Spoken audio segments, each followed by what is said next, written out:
Hey, this is Tony Robles. Welcome to the Audio Garden. Today we have a special guest. Oftentimes I go to the local library and I'll pick up a book and I'll turn to the first page and see if I'm gripped by the first sentence. It was surely the case in this with this story. Our guest today is Joe Siple, and he is the author of a wonderful book called, The First Wish of Mr. Murray McBride. A wonderful story, and we'd like to welcome you to our show. Joe, welcome. Thank you very much, and I apologize for the title. I know it's long, it's kind of a mouthful, but you took it slow, you got through it, nicely done. Yeah, I wanted to talk to you about your book. It's a three-series book. I guess it's a trilogy. Murray McBride being the main character. He's an octogenarian. Am I correct? He's an octogenarian with a fixation on SUVs, which immediately kind of piqued my interest.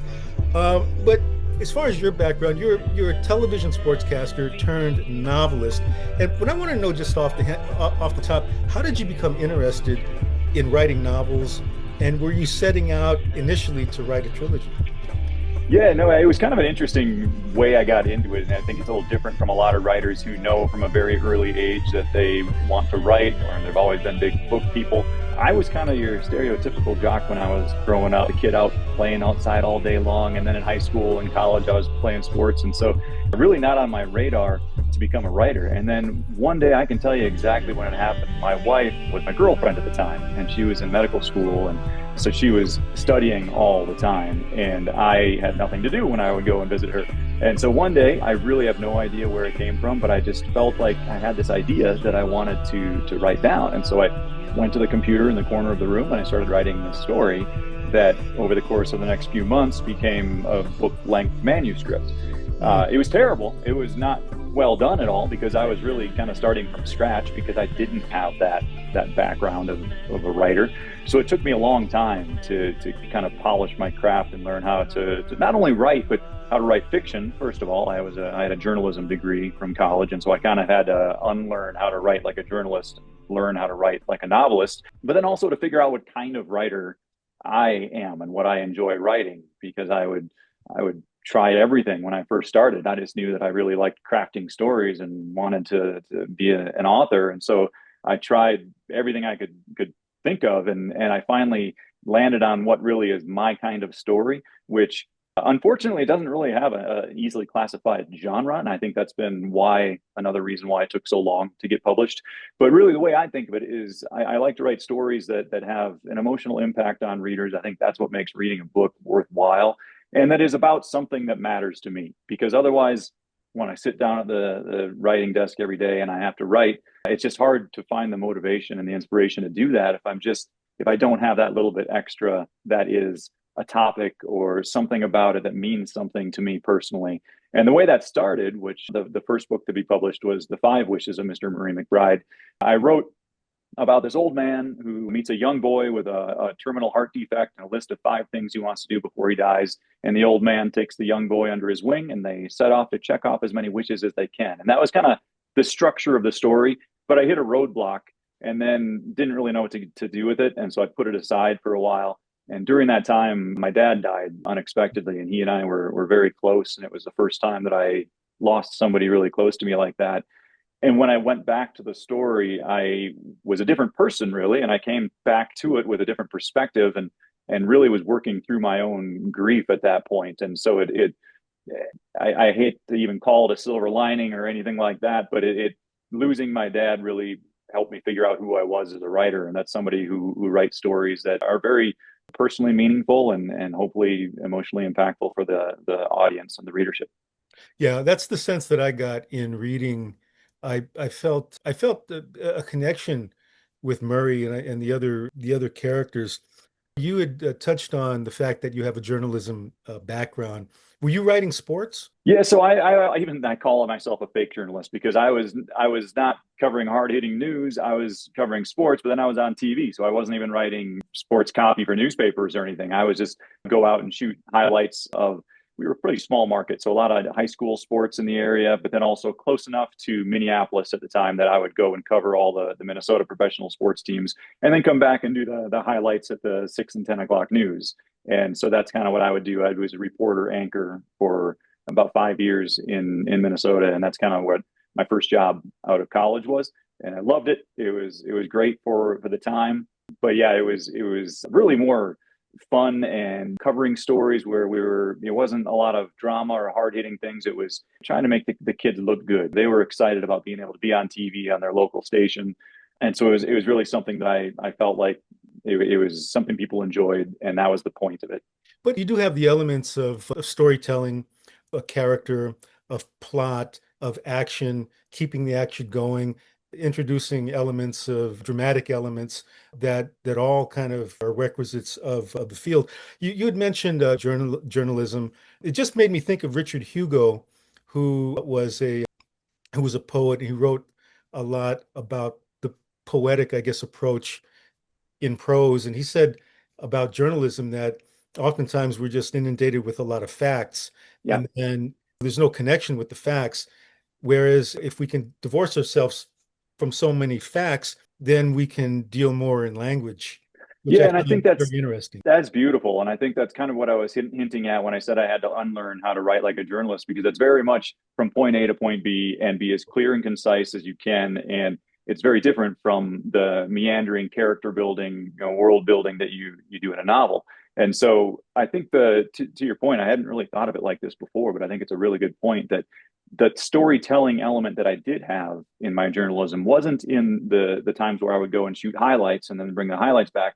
It was when I was sent out on assignment to do a story about a kid with a special situation, or in the sports world, it was never, again, that really hard hitting story, but it did give me a lot of opportunity for creativity and get to know the kid and what makes him different, and what angle should I be using for this story. And then how do you make it more than just point A to point B in the storytelling, but actually develop a sense of finding ways that the audience might be intrigued by what they're hearing. And so I do think that I had some practice of storytelling in that realm, but overall it was something that was, like you were saying, with the just information, and that's really how you're taught in journalism, because the point is to help people understand, not to give them an experience, right? The point of writing a novel is to give the reader an experience.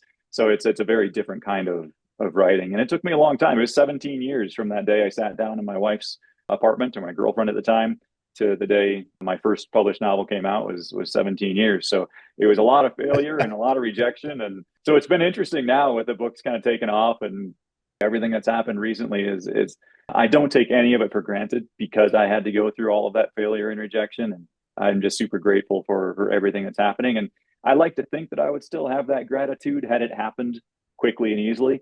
But I'm convinced that I have another level of gratitude for everything because of the way it all went down. Well, that attitude and that outlook comes through on the page, comes through in the themes, and if in the in the story itself. And Murray is he's a very likable character, and in some ways, he's living in a world that's much different than what he's used to, and he's had to kind of adjust. And he and his wife, in the particular story, The First Wish of Mr. Murray McBride, they've outlived their peers. I mean, he's an octogenarian. I think his wife is 1 year older than he is. And in Yeah, the correct. story, they're going back and forth between 1910 and the present. I wanted to ask you, were the characters based on any specific person, or perhaps maybe a composite of different people that you've met in the past? Because we have Murray, we have his wife, and then we have a character from the past. I think it was the wife's daughter, the wife's sister, who had Correct. polio, and yeah. Yeah, yeah. So there was never a really direct connection in my mind where, like, this person that I knew was this character in the story. There was never anything that direct. But I think that there's just something that happens with any author, is their own life experiences come out on the page and in their characters, and so you kind of can't help that. You're limited by your own imagination, and your own imagination is somewhat limited by your own experience. And so certainly people that I've met come out in my characters. The way I think that happens most concretely, I guess, is in my young female characters, because I have two daughters. And as I've been working on this writing endeavor for the last 24 years now, 25 years, they were born and grew up, and now they're both in college. And so it is kind of funny when I look back at the stories that I've written over the last 20 years. oftentimes I have a young female character that does kind of grow with my daughters as they were growing. And I think a big part of that is just that was the kind of person I felt like I could understand at a level to be able to write them authentically. Because the old adage, right, which it's hard to write something if you don't know much about it. And that was kind of a shortcut for me to be able to write characters that I knew would be authentic to that age little girl, because I was taking care of those little girls in my real life. I mentioned my wife was in medical school back when I started writing. She was a family medicine doctor for the past 16 years or so, and I was a stay-at-home dad. And so I was with my daughters all the time and really got to have a wonderful relationship with them and really know them on a deep level. And fortunately, a completely secondary benefit to that is that my young female characters, I think, come out very authentically on the page. Yeah. Not to give too much away, I don't want to give a whole lot of spoilers, Mm. but Feel free. we have a situation in the beginning where there's a kind of a ceremony with with Murray and And his Jenny, yeah. wife and Jenny, been married what 80 some years, Yeah, yeah. 80. and Murray is telling her how much she's meant to him, and they're surrounded by a lot of people who aren't their age because they've outlived everybody. And Jenny looks up at Murray and says, "And who are you?" So we're dealing with a story that is dealing with dementia or Alzheimer's, which is really one of the big issues in the book. Can you talk about that? Because a lot of people are dealing with that with relatives and family members, so on. Yeah, that was obviously one of the main themes of the story, and I wanted to handle it as delicately as I could, because it's something where, like you said, a lot of people are dealing with this, and a lot of them have very different experiences. It's not a one size fits all type thing. And when I'm writing about kind of sensitive topics like this, my greatest fear is that I write something that offends somebody, or even just to make them feel like, oh, he's not handling the topic right, and I want to avoid that. So I took a lot of steps, and there's a local organization called Dementia Together, and I met with a woman who is in charge of that, and she put me in touch with several elderly men who are caring for their wives who are living with Mm. dementia right now. And so I was able to get a lot of different perspectives. One of the things that several of them said is, don't just make it another tragedy. So much of what they see about dementia and Alzheimer's in the media and in stories is just a tragedy. And in a way that's somewhat unavoidable, because it's only goes one way, right? I mean, it's not something that people recover from, but it is something they can live with, right? And that's I think the point that they wanted me to get across is that they're still people. They're still, even though they're not able to do the things cognitively that they used to be able to do, they are still people deserving of love and respect, and they wanted that to come out in the story. And so it was a juggling act trying to figure out how to tell a story that would be interesting to readers. And my ultimate goal all the time is to give the reader a powerful emotional experience while still kind of honoring those wishes, because it was important to me to do right by them. And so I did do a little bit more research, I guess, for this book than I ever usually do. I usually love the aspect of fiction that I don't have to do a lot of research, especially the type of fiction that I write. I can use my imagination as my research. Yeah. In this case, I really did feel like I needed to have some conversations with these people and figure out a way to tell a story in a way that they would be okay with. And the Murray character you touched on, I mean, Murray McBride it sounds kind of silly to say, but he's changed my life, right? It was the first time where I got a book published and it did well, and now I can write full time. And so I feel so indebted to this fictional character. But yeah, when we meet him in the first wish, it's interesting because I wrote that book after the other two books in the series, which is The Five Wishes of Mr. Murray McBride and The Final Wish of Mr. Murray McBride.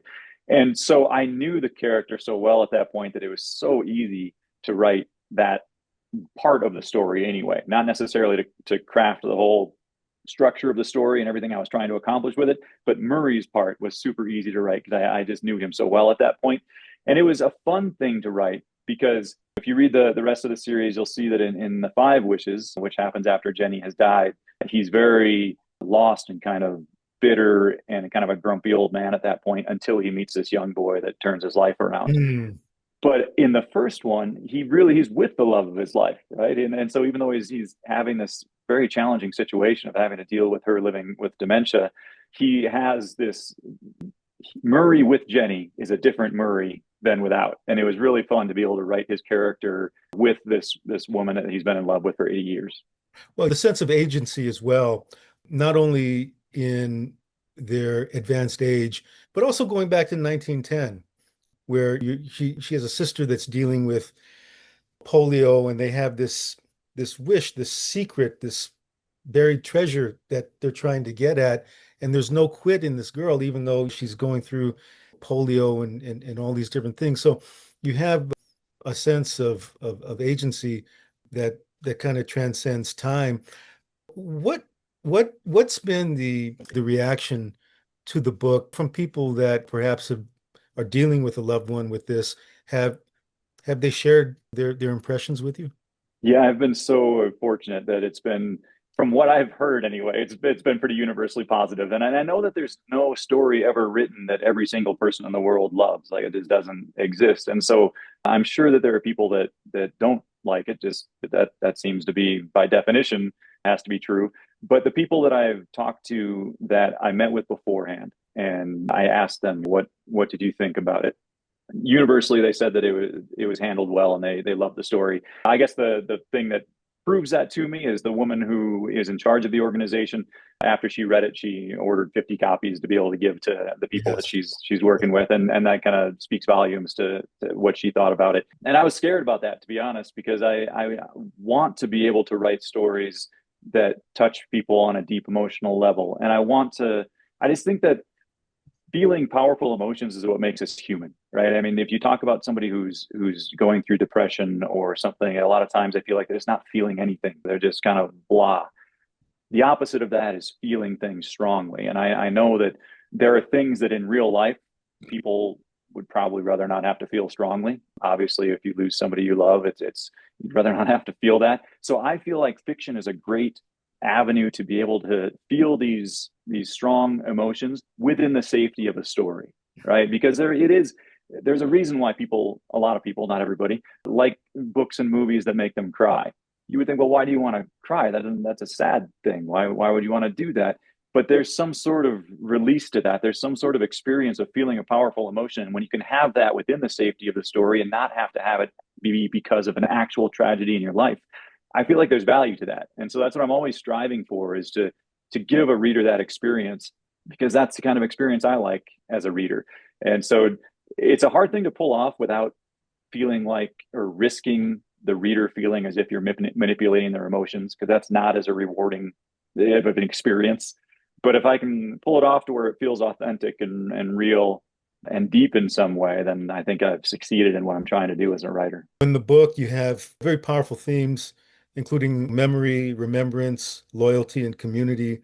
And all of those things are really tied to memory. And we've spoken about elders and people that are afflicted and whose lifetime partners are dealing with this.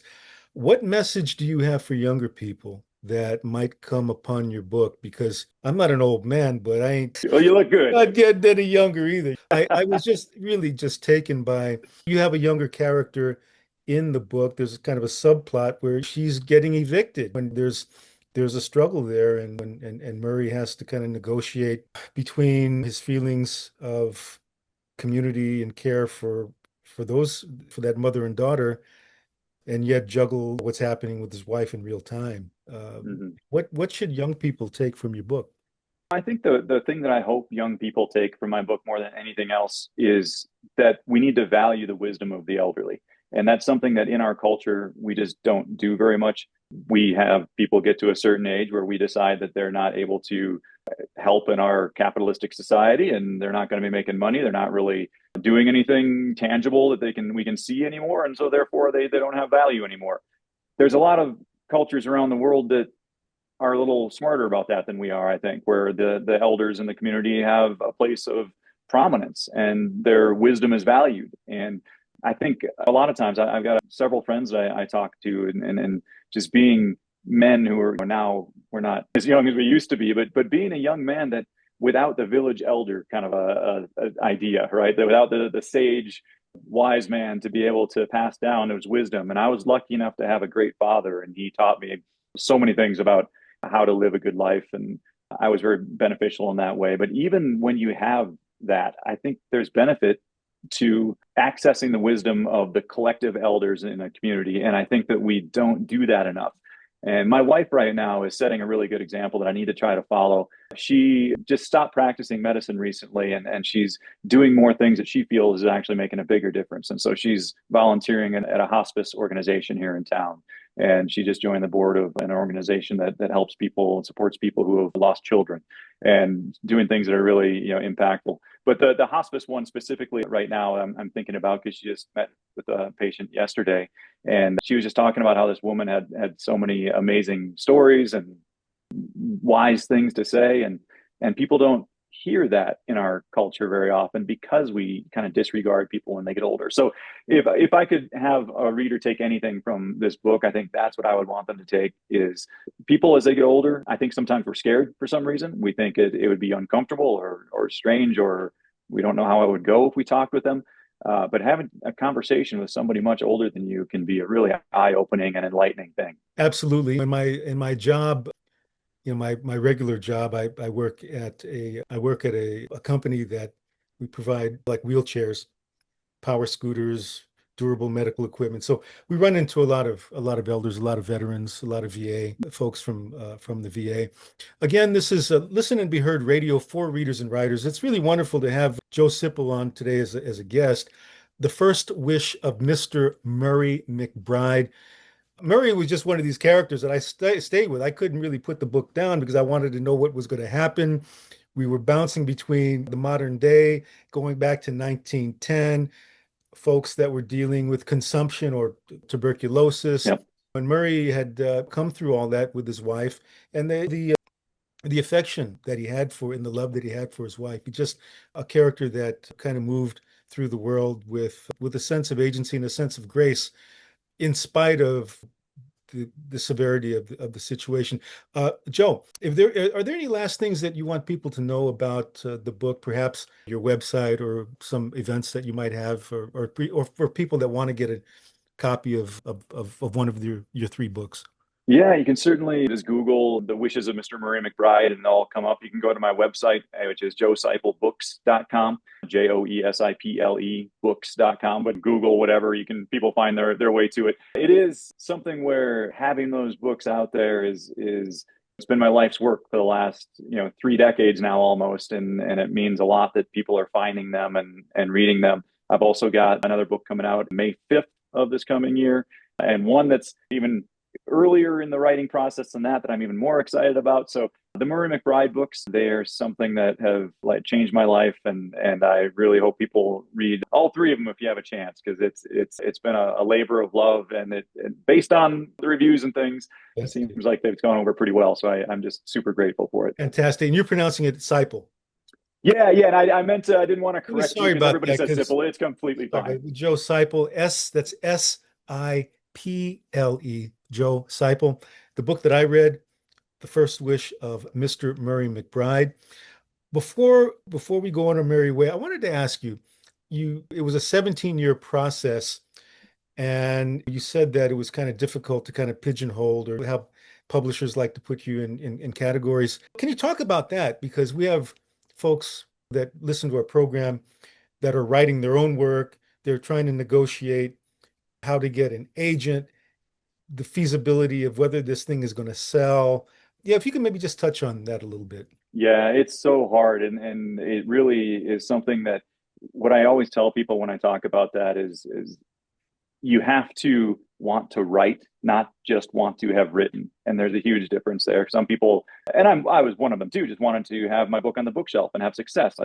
What you do in life is you try to be successful, whatever you're doing.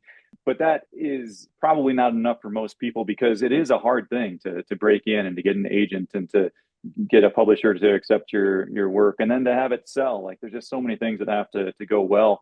And I always tell the story of that 17 years. The abbreviated version is I would write a manuscript pretty much every year, and then I would query between 75 and 100 literary agents every year. So I was rejected about 1,000 times before I ended up getting published. And a lot of people will ask, why didn't you quit? And my answer is twofold. One is I tried, but it turned out I'm not very good at quitting. I really liked writing. And so every time I would quit, I would then a week later, I would have an idea for a story I just had to write. And so I would start again. But the other thing, and I'll try to not take too much time with the story, but it's one I really like to tell because I think it answers your question pretty directly. My dad taught me something that I've come to talk to or refer to as the never going to get there lesson. Mm-hmm. And what it was is he'd come home from work at about 5 o'clock and we'd go in the backyard and we'd play catch with a baseball. And after a while, we wanted to make it a little more fun. So we'd start throwing me pop-ups. And then once I got to where I could catch pop-ups, he'd throw me a pop-up that was a little farther away. So I had to run for it. And I'd catch that. And so he'd throw one farther away. And then finally he'd throw one really far away. And he'd say, never going to get there. But once in a while, I would actually make a nice running, diving catch and get there and make the catch. And over in my childhood, this would happen where he'd throw one really far away, say, never going to get there. And most of the time I didn't. But occasionally I did. And over time, I came to understand that phrase, never going to get there, didn't actually mean I was never going to get there. It meant I had a chance to get there. I just had to work a little bit harder. And so it really was something that made its way into my bones. And in all aspects of my life, I was very fortunate. And then I didn't have that kind of negative self-talk that so many people have of that voice saying, I can't do this. I'm not good enough. Even though I was being told that over and over and over with these rejections, I had this other voice in my head that my dad had fostered that thought, well, maybe I can if I just keep working. And so combine that never going to get there lesson with the fact that I just love creating stories and I love creating characters. And the whole process is just a beautiful thing, I think. And it just made it to where I couldn't quit. And so I just had to keep going and going. And eventually I got lucky. I mean, I think that maybe part of it is through perseverance and hard work, you can make some of your own luck, but still there's no guarantee that the Murray McBride books were going to catch on like they have. And that's why I'm so grateful that I'm in the situation that I am now. Is it's really nice to be able to show my daughters that hard work and perseverance can pay off and kind of continue that legacy that my dad started. Well, never going to get there. You not only got there, but you got there 3 times and then some. The 5 wishes of Mr. Murray McBride, the final wish of Mr. Murray McBride, and the latest, which is the one that I read, of course, the first wish of Mr. Murray McBride by Joe Siple. It's Joe, last name is Siple. Those are wonderful books. The trilogy, the Murray McBride Trilogy, I would highly recommend that. Joe, as far as a website and ways that people can get in touch or learn more about your work, how can they do that?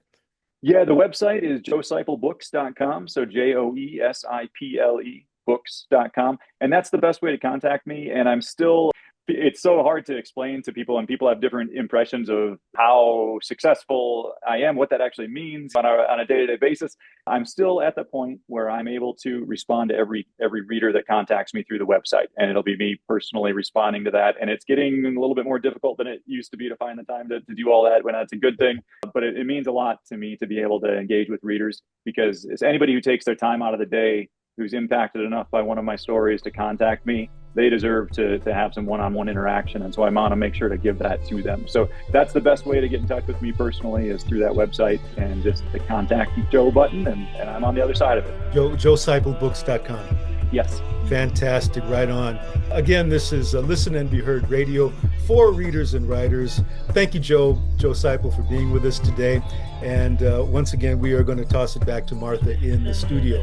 This is Listen and Be Heard Radio for readers and writers. And Joe, I was wondering if you wouldn't mind if you could take maybe one of your books, if you want to read like maybe the first paragraph or maybe a passage.